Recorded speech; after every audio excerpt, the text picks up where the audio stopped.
The Megillah, the scroll of Tisha B'Av, is Megillas Eicha. 5 chapters of mourning. Mourning over Yerushalayim, mourning over the exile of the Jewish people, and all of the terrible events that unfolded, that came upon them at the time of the destruction. And the question is, how today do we continue to identify, do we continue to cry over the words of Eicha when our situation, our condition is so different? The Megillah begins, Eicha yashva badad. How could she dwell alone? Ha'ir Rabasi Am, the city of Jerusalem that used to be teeming with people, Haisaka Almana, is now like a widow. And yet now we sit in Jerusalem, we look outside the window, and once again the city is teeming with activity, teeming with people, most of them Jewish, many of them observant, at the very least faithful to God and to the relationship, to the connection to Hashem. And therefore, how can we say with sincerity, with feeling, the scroll of Eicha when our situation is so different? I think the answer to this, at least a partial answer to this, is latent within the word Eicha. Eicha expresses a wonder, a question. How can it be?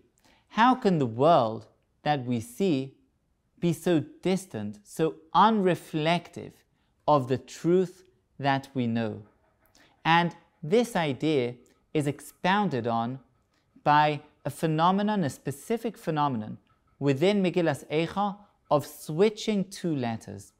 The 2nd, 3rd, and 4th chapters of Eicha follow an alphabetical order, and Aleph, Beis, Gimel, and so on through to Taf, with one exception.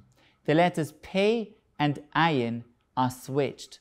While Ayin should precede Pei, in these chapters, Pei precedes Ayin.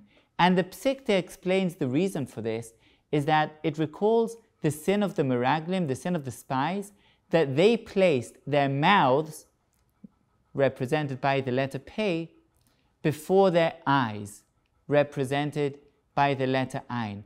And that means that when the Meraglim, when the spies went to tour the land, they didn't do so with an open heart, with an open mind. They did so with a predisposed agenda. Their mouths preceded their eyes. If they just would have followed their eyes, they would have seen objectively, they would have come with a positive report, with a glowing report. But they didn't, because they already had a predisposition of what they wanted to see. And then what you see is what you want to see. And they came back with a negative report that they had already, as it were, planned in advance because of their existing agenda. They put their mouths before the reality that they saw. And as a result of that distortion, the world itself, the reality itself, became distorted. Instead of reflecting the truth of our eternal covenant with Hashem, the love, the intimacy, the closeness between us and between God, that covenant is not reflected in the world. The world does not follow, does not manifest that deep, penetrating truth. And therefore we say, Eicha, how can it be that the love that we know is true is no longer manifest, is no longer reflected?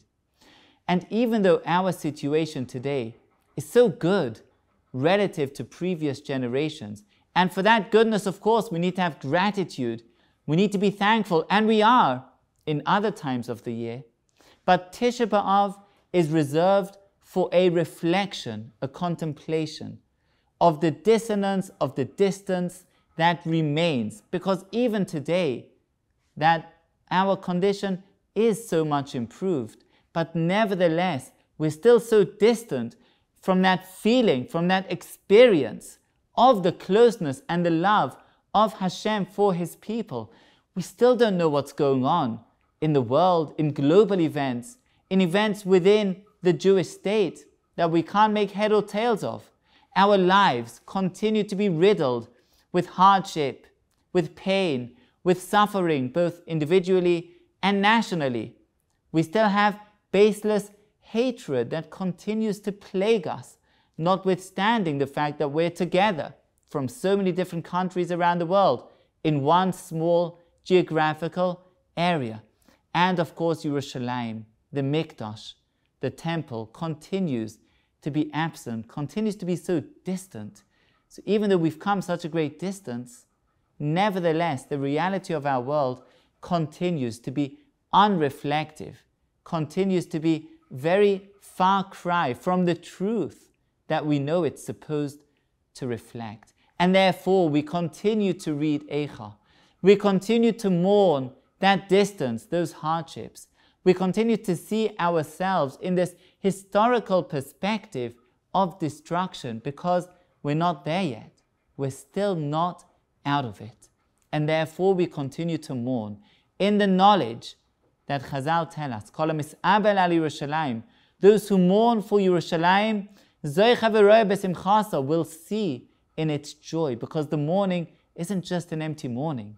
It's a mourning that's filled, replete with hope, with a prayer for a better future, for a future in which the relationship between the Jewish people and God will be reflected, will be manifest in the deepest way possible within the world, that will bring all of the nations together to Yerushalayim in the light, in the context of that connection. And the hope, the prayer for that future isn't just a theoretical hope, but also a call to action for us to do whatever we can to bring that future closer to us, to bring that reality of the presence of Hashem pervading, of that closeness being experienced, being felt. So much is up to us in making whatever we can of this Jewish state or the Jewish reality in the world, a reality that brings God nearer, that brings that final expression, that final manifestation, one step closer. And insofar as that mourning is true and sincere, that hope and that prayer is deeply felt, and that we take it not just in theory but also as a call to action, then please God, we should really know speedily the overturn, the turnabout of the day of Tisha B'Av, from a day of mourning and sadness to a day of joy and jubilation, as the Prophet promises us will come to pass. We should all know it, bimheira b'yameinu, in our days and speedily.